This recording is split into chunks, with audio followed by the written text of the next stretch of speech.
नमस्कार।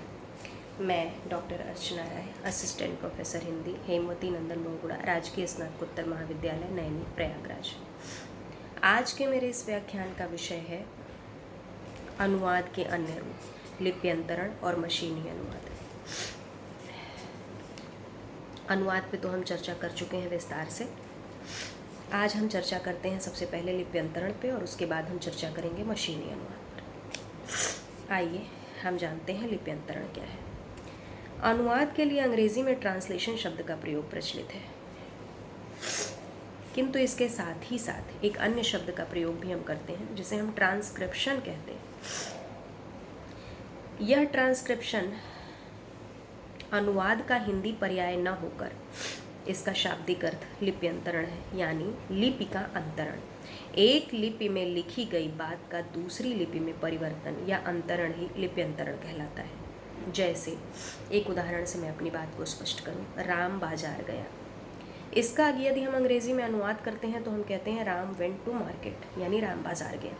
लेकिन यदि हम राम बाजार गया यानी RAM राम, BAZAR बाजार या BAJAR बाजार और GAYA गया यदि हम लिख देते हैं तो हमने क्या किया, हमने देवनागरी लिपि को सिर्फ रोमन लिपि में लिख दिया, यानी एक लिपि से दूसरी लिपि में अंतरण कर दिया। तो यही लिप्यंतरण है। उम्मीद है लिप्यंतरण आपको समझ में आ गया होगा। लिप्यंतरण को समझने के बाद अब हम चर्चा करते हैं मशीनी लिप्यंतरण पर। मशीनी लिप्यंतरण क्या है? कंप्यूटर सॉफ्टवेयर की सहायता से एक भाषा या लिपि के शब्दों का किसी दूसरी भाषा या लिपि में ध्वन्यात्मक या फोनेटिक परिवर्तन मशीनी लिप्यंतरण कहलाता है। जिन शब्दों के तुल्य शब्दकोश या डिक्शनरी में नहीं मिलते उन्हें केवल हम लिप्यंतरित कर देते हैं। जैसे नामवाचक संज्ञाएं, किसी भी नामवाचक संज्ञा का हम केवल लिप्यंतरण ही करते हैं, उसका अनुवाद संभव नहीं है। तो यह है मशीनी लिप्यंतरण। मशीनी लिप्यंतरण को समझने के बाद अब हम चर्चा करते हैं मशीनी अनुवाद पर। मशीनी अनुवाद को समझने से पहले मैं एक बार आपको बता दूं कि अनुवाद क्या है, यह आपको पता है। और अब हम मशीनी अनुवाद की बात करें तो मशीनी अनुवाद जो है, इस अनुवाद में मुख्यतः एक भाषा से दूसरी भाषा में अनुवाद के लिए हम मशीन यानी कंप्यूटर का प्रयोग करते हैं, मुख्यतः कंप्यूटर का। इसमें मूल पाठ की सामग्री को कंप्यूटर प्रणाली में हम निवेश के रूप में प्रवेश कराते हैं और कंप्यूटर की आंतरिक प्रणाली में स्रोत भाषा और लक्ष्य भाषा दोनों के शब्दकोश, मुहावरे और व्याकरणिक नियम आदि संचित होते हैं, जो स्रोत भाषा की सामग्री का स्वचालित अनुवाद लक्ष्य भाषा में स्वतः करते हैं और कुछ ही क्षणों में अनूदित पाठ निर्गम यानी आउटपुट के रूप में हमारे सामने होता है।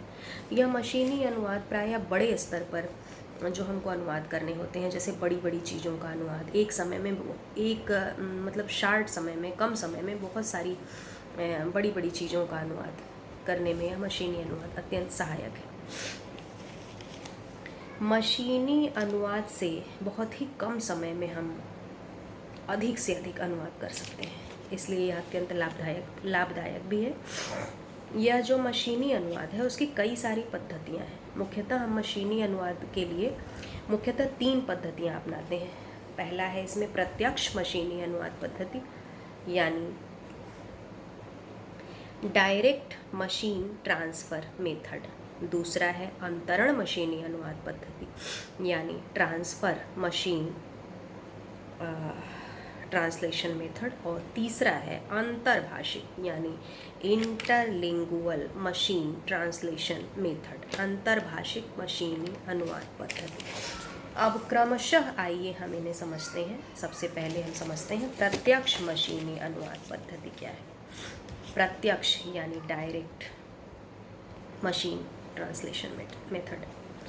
प्रत्यक्ष का अर्थ होता है सामने जो दिखाई पड़ रहा हो, यानी साक्षात हमारे सामने उपस्थित हो, इसीलिए हम इस विधि को साक्षात पद्धति भी कहते हैं। यह पद्धति मूलतः डॉक्टर रूमा ने 1964 में विकसित किया, जिसमें रूसी और अंग्रेजी अनुवाद तंत्र गैट का विकास किया गया। 1968 में पुनः CULT कल्ट तथा 1976 में गैट का ही परिष्कृत रूप सिस्ट्रॉन SYSTRAN हमारे सामने आया। इसके अलावा टाइटस और लोगास का नाम भी प्रत्यक्ष मशीनी अनुवाद पद्धति के रूप में उल्लेखनीय है। यह प्रणाली बहुत अधिक सफल नहीं हुई। क्योंकि इसमें अनेक बार अनर्थ होने की संभावना बनी रहती थी, क्योंकि न तो इसमें हम व्याकरणिक नियमों का समावेश करते थे और न ही उनकी पदों की व्याख्या। इस प्रणाली से किए गए अनुवाद या तो शाब्दिक होते थे या तो कृत्रिम। इसमें स्रोत भाषा और लक्ष्य भाषा के पर्यायों को हम सम्मिलित करते हैं। उसके बाद विकास हुआ परोक्ष विधि का, जिसे हम अप्रत्यक्ष या इनडायरेक्ट या अंतरण हम कह सकते हैं। अंतरण, ट्रांसफर मशीन ट्रांसलेशन मेथड। इस विधि में अनुवाद की प्रक्रिया 3 चरणों से होकर गुजरती है। 3 चरण। यह तीनों चरण क्रमशः विश्लेषण, अंतरण और संश्लेषण यानी पुनर्गठन है। विश्लेषण में हम स्रोत भाषा के वाक्यों का व्याकरणिक विश्लेषण कर उसकी एक अमूर्त संरचना बनाते हैं, और दूसरे नंबर यानी अंतरण में स्रोत भाषा की जो संरचना हम बनाते हैं, अमूर्त संरचना बनाते हैं, उसका अंतरण लक्ष्य भाषा की समरूपी संरचना में होता है। यानी पूरी तरह से हम लक्ष्य भाषा में उसका अनुवाद नहीं कर देते, लक्ष्य भाषा के समान समरूपी संरचना में। और तीसरे नंबर पे हम आते हैं संश्लेषण, जिसमें हम संरचना का पुनर्गठन लक्ष्य भाषा में करते हैं।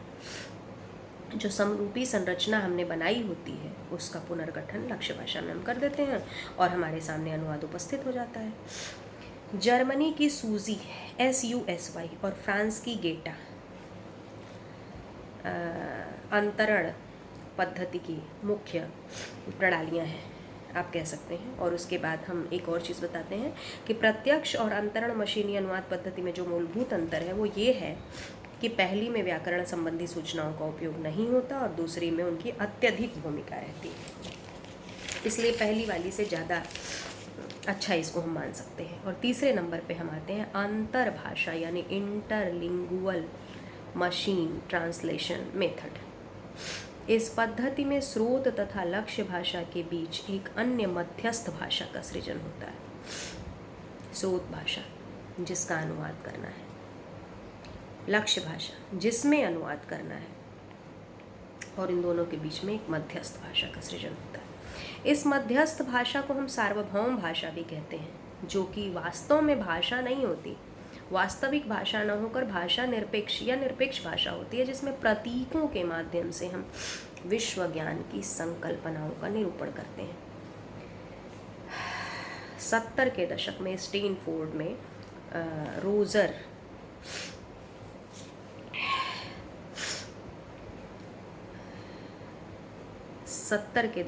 स्टैनफोर्ड में रोजर एकांक और जोटिक बिल्किस द्वारा इसका विकास किया गया। यह विधि अत्यंत जटिल है, इसलिए अभी तक इसका प्रयोग बहुत कम होता है। और इसको हम बता सकते हैं कि यह जो मध्यस्थ भाषा की हम बात कर रहे हैं, यह मध्यस्थ भाषा सामान्य मानक भाषा न होकर औपचारिक गणितीय भाषा होती है। यह भाषा सभी भाषाओं के बीच आम मध्यस्थ का कार्य करती है। इस तरह की व्यवस्था में भाषा विश्लेषक और भाषा सर्जक 2 भिन्न लोग उपस्थित होते हैं और सहायता करते हैं। मशीनी अनुवाद के हम मुख्यतः 3 घटक मानते हैं, जिसमें स्रोत भाषा तथा कंप्यूटर आंतरिक और मानव यानी मनुष्य बाह्य घटक है। तो यह है मशीनी अनुवाद लिप्यंतरण। उम्मीद है आपको इससे लाभ मिलेगा और इसके बाद हम अगले व्याख्यान में मिलेंगे। तब तक के लिए धन्यवाद।